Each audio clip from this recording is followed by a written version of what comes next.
Quite a scene there.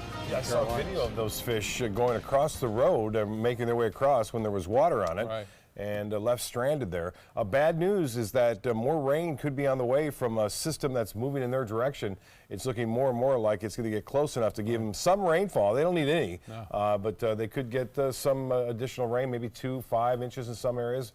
We'll see how it plays out. We have to keep an eye on it. Here's what's going on for us. We had some rain around town, and boy, it came down heavy in places. This is a shot from the ABC7 tower cam, or time lapse, and you can see those showers dumping occasionally out there on the islands, and it continued. The light rain continued anyway up past 9 o'clock, and now all that rain is gone and looking much better out there.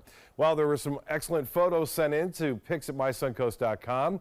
Here's just a few of them. Ominous looking sky from Mike Deninius earlier. You see those clouds dropping low there. We've had water spouts over the past several days, and then it's the double rainbow. What does it mean? Tara, that's a Tara Golf Club there in Sarasota. Mark Unger sending this one in, and Dave Beachy getting the afterglow. Again, Dave Beachy at Sarasota Bay right there. Nice shot. And Fred Seeger always getting some spectacular sunset shots from Siesta Key. Fred, appreciate those photos. Keep them coming.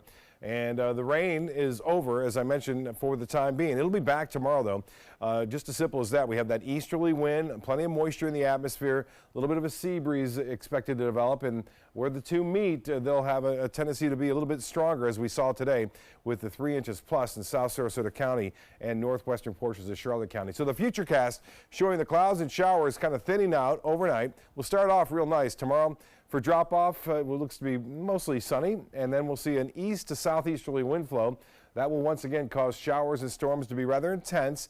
I think by Wednesday, though, the winds become more southerly in nature, and there won't be that direct convergence set up with the sea breeze. So that means fewer storms will still be around, so we'll still have a 50% chance for scattered showers, but it doesn't appear that they'll be as intense. We'll keep an eye on that, though, and things may change due to that tropical system that may develop and push toward the Carolinas. So the forecast tomorrow calling for fairly nice weather. It will be warm again, heat indices up near 100 degrees by the afternoon, and then a good chance for storms developing, say, after 4 or 5 o'clock.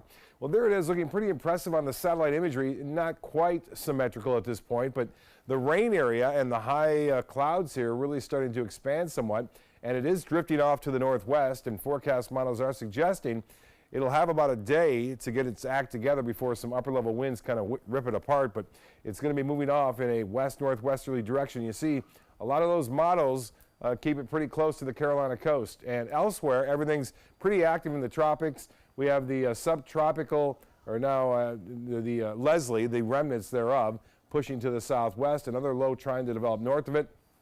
This is remnants of Kirk. And Kirk is showing a little bit of activity here this evening. More storms developing what appears to be around the center. That's heading to the west, but the long-range models are suggesting that this will get beat up once it gets close to the Caribbean. So it doesn't appear that's going to be a big factor for us. Temperatures currently into the upper 70s to low 80s. Right now we are expecting overnight lows to be into the mid-70s to start things off. 77 our current temperature. We have an east wind now at 5.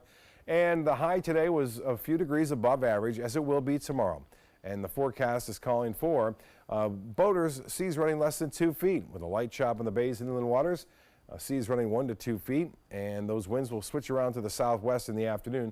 The extended forecast, pretty good chances for scattered storms at least in the afternoon and evening. Not a washout by any stretch for the next 7 days, but we will see less of a chance as we head into the weekend. High temperatures does not look like fall. Looks more like summer. Scott, back to you. It does indeed. All right, Bob, thank you.